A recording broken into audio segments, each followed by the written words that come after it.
Bonjour. Dans la leçon 8, je tenterai de vous expliquer Moïse et le livre de l'Exode. Une libération fondatrice d'Israël. Ce sera tout un défi pour moi, car il y a beaucoup à dire et comprendre. Suivez-moi. D'abord, l'Exode n'est pas simplement un événement historique parmi d'autres. Il constitue l'acte de naissance d'Israël en tant que peuple de l'Alliance, l'Ancienne Alliance. Ce récit fondateur, sans cesse réactualisé dans la liturgie juive et chrétienne, dépasse le cadre de la simple libération politique pour révéler le cœur de la foi biblique. Dieu est le libérateur des opprimés qui intervient dans l'histoire pour établir une société basée sur la justice et la communion avec lui. La figure de Moïse, prophète et médiateur, incarne cette vocation unique d'Israël à être le témoin de Dieu au milieu des nations. La situation des Hébreux en Égypte représente l'archétype de toute oppression. Travail forcé, génocide des nouveaux-nés, déshumanisation systématique. Dans ce contexte, la vocation de Moïse surgit comme une rupture. Sauvé des eaux du Nil, élevé à la cour du Pharaon, puis devenu fugitif après avoir tué un Égyptien, Moïse incarne la complexité identitaire d'Israël. L'épisode du buisson ardent en Exode chapitre 3 révèle le nom mystérieux de Dieu. Je suis qui je serai. Cette révélation établit une relation personnelle entre Dieu et son peuple, loin des divinités impersonnelles de l'Égypte. Mais regardons plus loin. Cette oppression n'est pas qu'un simple récit historique, c'est le miroir de tous les systèmes totalitaires qui, à travers les âges, cherchent à anéantir l'esprit avant de briser les corps. Le projet de Pharaon était précis. Brisé par le labeur, éradiqué par le meurtre des fils, et ainsi tarir tout avenir et toute espérance.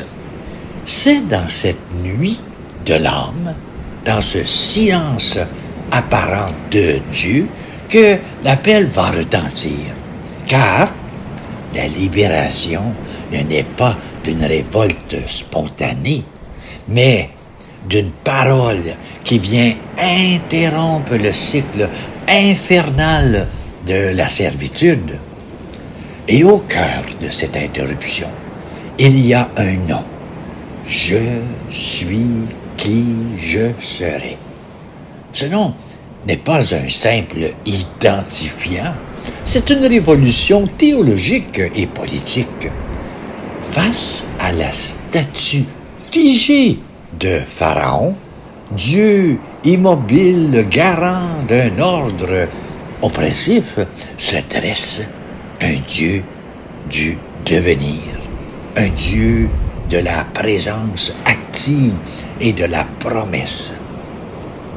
Il se révèle non dans un palais, mais dans un buisson ardent de la marginalité, confiant sa mission à un homme bégayant, fragile. Donc la légitimité ne vient ni de son sang, ni de son épée, mais de cette parole qui le précède et qui promet « Je serai avec toi ». L'appel de Moïse est donc l'acte de naissance d'une libération qui associe inextricablement l'initiative divine et la responsabilité humaine. Les palais d'Égypte ne sont pas des punitions arbitraires, mais une démonstration progressive de la suprématie de Yahweh sur les divinités égyptiennes. Chaque plaie correspond à une divinité spécifique du panthéon égyptien. Le Nil, divinisé, le dieu soleil, Ra, la déesse Biche, Hathor, et etc. Ce combat théologique culmine avec la mort des premiers-nés, frappant au cœur le système de succession pharaonique considéré comme divin. La Pâque, avec le sang de l'agneau sur les portes, institue la mémoire fondatrice qui deviendra la Pâque chrétienne. En réalité, ce récit est bien plus qu'une série de catastrophes. C'est un processus de démontage méthodique.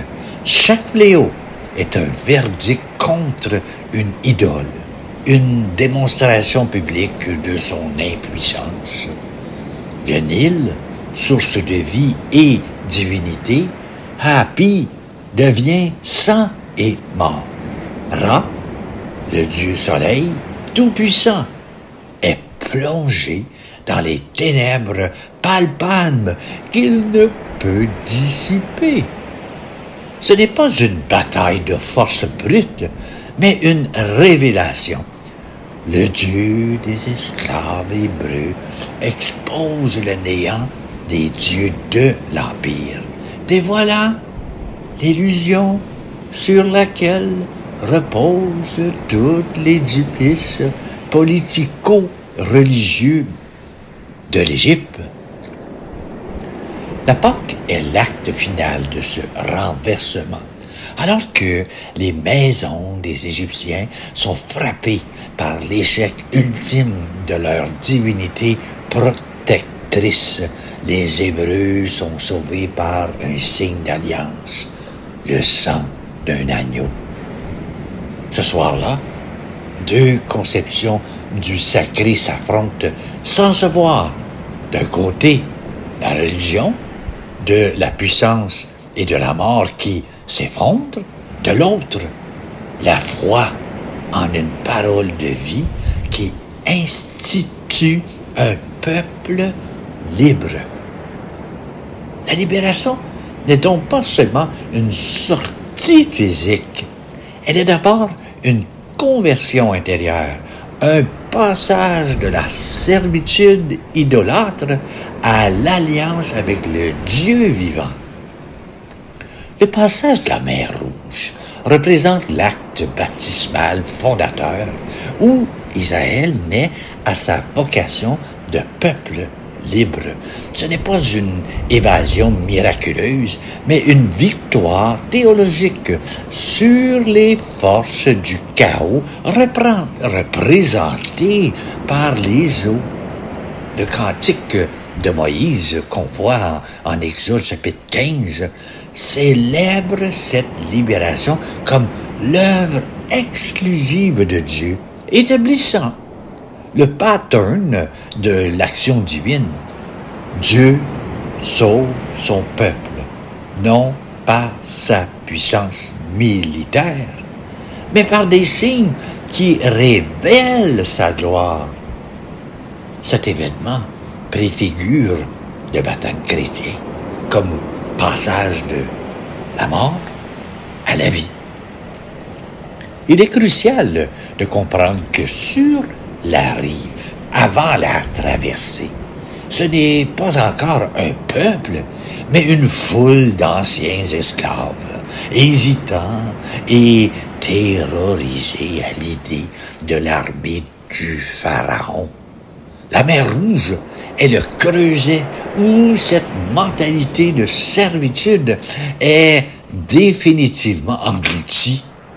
le chemin que Dieu ouvre n'est pas un sentier sec et sûr, mais un passage ancré par des murs d'eau, symbole du chaos primordial.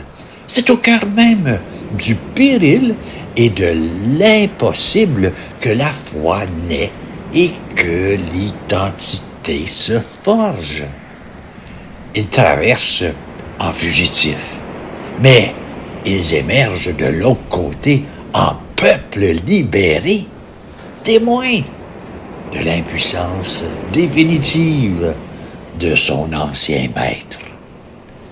Ainsi, la naissance d'Israël est un acte de création ex nihilo comparable à la victoire de Dieu sur les eaux du chaos au commencement. Le cantique de Moïse qui suit est la première liturgie d'un peuple qui, désormais, a une histoire à raconter, une histoire de salut. Ce n'est plus le récit des pyramides bâties pour un pharaon, mais le chant de la mer franchie pour un Dieu libérateur. En cela, le baptême chrétien puise en cette source.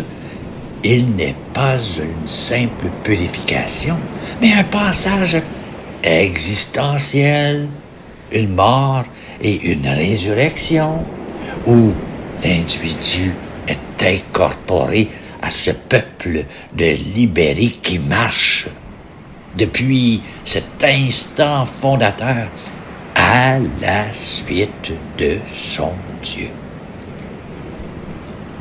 À peine libéré, Israël reçoit au Sinaï sa véritable destination, devenir un royaume de prêtres et une nation sainte.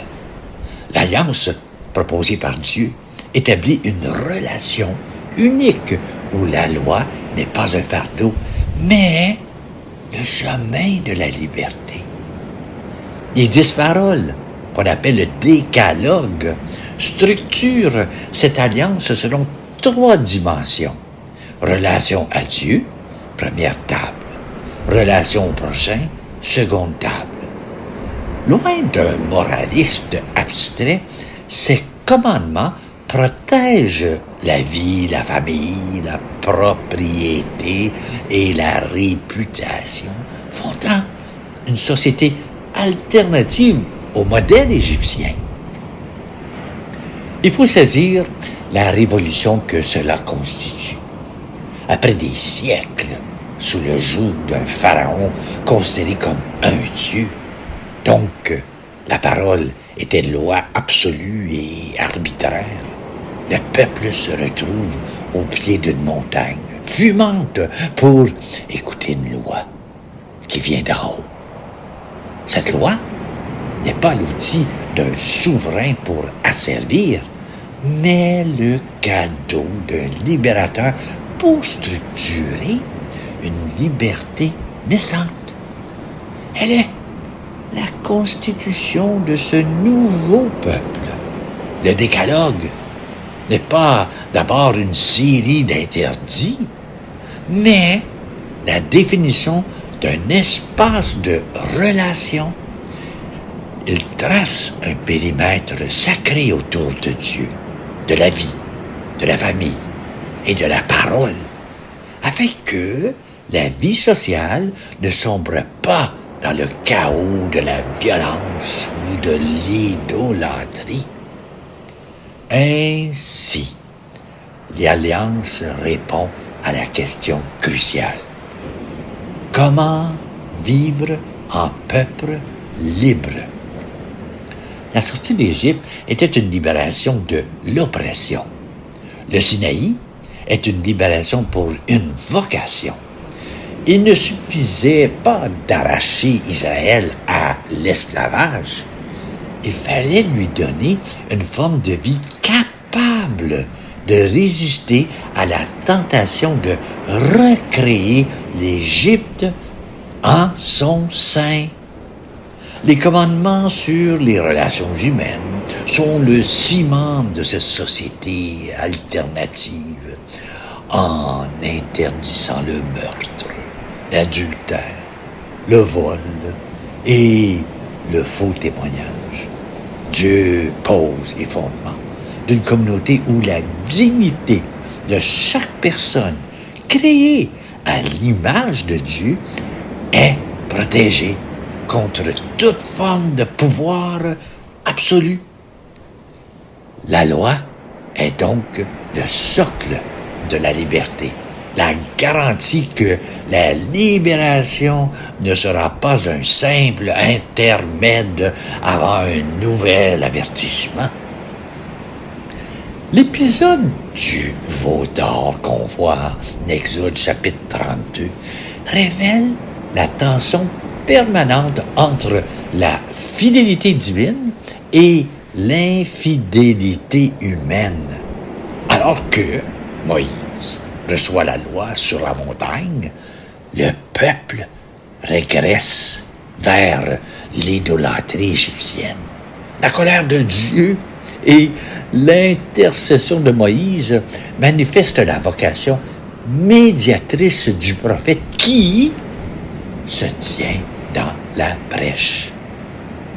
Le don renouvelé de l'alliance après cette rupture montre la miséricorde divine qui dépasse toute infidélité.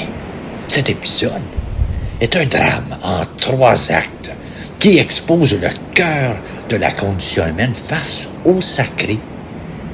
Dans un premier temps, c'est la panique spirituelle. Privé de son médiateur, Moïse, et confronté au silence de l'invisible, le peuple cherche à matérialiser le divin, à le réduire à une forme contrôlable et rassurante. Le veau d'or n'est pas une simple statue, c'est le retour du refoulé égyptien. La tentation d'un Dieu visible, présenté comme celui qui t'a fait sortir d'Égypte. Une captation idolâtre de l'œuvre de Yahweh. La rupture est totale. Puis vient la face-à-face, bouleversante entre la colère juste de Dieu, qui propose de recommencer l'histoire sans ce peuple, et l'intercession de Moïse. Ici, le médiateur ne prie pas pour lui-même, il se porte garant. Il rappelle à Dieu ses propres promesses et sa réputation parmi les nations. Il lie son propre sort à celui du peuple, ayant jusqu'à demander d'être effacé du livre de vie. C'est cette médiation, se sentir dans la brèche, qui ouvre un espace pour la grâce. Enfin, le don renouvelé de l'Alliance, scellé dans le pardon, révèle que la relation ne repose pas sur la perfection du peuple, mais sur la fidélité miséricordieuse de Dieu. La loi brisée des premières tables est remplacée par une loi écrite une seconde fois, signe d'une alliance irrévocablement réparée. Les chapitres complexes sur la construction du tabernacle, on voit cela en Exode, chapitre 25 à 40, ne sont pas un manuel technique, mais une théologie de la présence divine. Dieu accepte de habiter au milieu de son peuple, dans un sanctuaire portable qui accompagne Israël dans sa marche. Cette présence glorieuse, Shekinah, manifeste que le Dieu transcendant du Sinaï veut être immanent à son peuple. Le sanctuaire préfigure le temple de Jérusalem et, pour les chrétiens, le Christ comme présence définitive de Dieu parmi les hommes et les femmes. Il y a ici une réponse profonde à la crise du veau d'or. Après la faute de l'idole fabriquée de main d'homme, Dieu lui-même prescrit la construction d'un sanctuaire. La différence est abyssale. Ce n'est pas l'homme qui descend le divin à sa mesure, mais Dieu qui daigne descendre dans une demeure selon ses propres plans. Le tabernacle est une rencontre réglée. Chaque détail, l'or, l'argent, les peaux de bélier, la disposition des objets, est chargée de sens et enseigne la sainteté au peuple. C'est une pédagogie divine. Comment approcher le Dieu saint sans être consumé? Enfin, le livre de l'Exode s'achève sur une image puissante. La nuée, le Shekinah, qui remplit le sanctuaire et guide le peuple. La présence n'est plus confinée à la montagne fumante du Sinaï, elle est désormais itinérante, partageant le sort de son peuple, marchant avec lui dans le désert. Le Dieu de la libération devient le Dieu du chemin. Pour la théologie chrétienne, cette logique trouve son accomplissement ultime. Le Christ est cette tente de la rencontre définitive. La parole qui a planté sa tente parmi nous. En lui, c'est Dieu lui-même qui marche dans notre désert, partage notre condition et fait de notre humanité le sanctuaire ultime de sa présence. L'Exode constitue la grammaire fondamentale de la théologie chrétienne. Jésus est présenté comme le nouveau Moïse qui accomplit l'exode définitif. On voit ça dans l'apôtre Luc, chapitre 9, verset 31. L'Eucharistie est la Pâque nouvelle où le Christ, agneau immolé, nous fait passer de la mort à la vie. La traversée de la mer Rouge devient le type du baptême. On voit ça en 1 Corinthiens, chapitre 10. L'alliance du Sinaï trouve son accomplissement dans la nouvelle alliance scellée dans le sang du Christ. Mais cette actualisation est bien plus qu'un simple jeu de correspondance. C'est une relecture qui donne sa pleine mesure au récit fondateur. Et en Jésus, toute la dynamique de l'Exode converge et s'accomplit. Il est à la fois le Moïse qui intercède et guide, l'agneau pascal, donc le sang protège de la mort, et la présence divine qui habite au milieu des siens. L'Exode était une libération provisoire et nationale. Le nouveau Exode, en Christ, est une libération définitive et universelle. Le baptême nous incorpore à ce passage et l'Eucharistie en est le mémorial actualisant la Pâque perpétuelle de l'Église en marche vers la terre promise du royaume. L'Exode n'est pas un événement du passé, mais un paradigme permettant de l'action divine qui nous appelle sans cesse à sortir de nos esclavages pour servir Dieu dans la liberté des enfants de Dieu. Je suis le Seigneur ton Dieu, qui t'ai fait sortir du pays d'Égypte, de la maison de servitude. On voit cela en Genèse, chapitre 20, verset 2.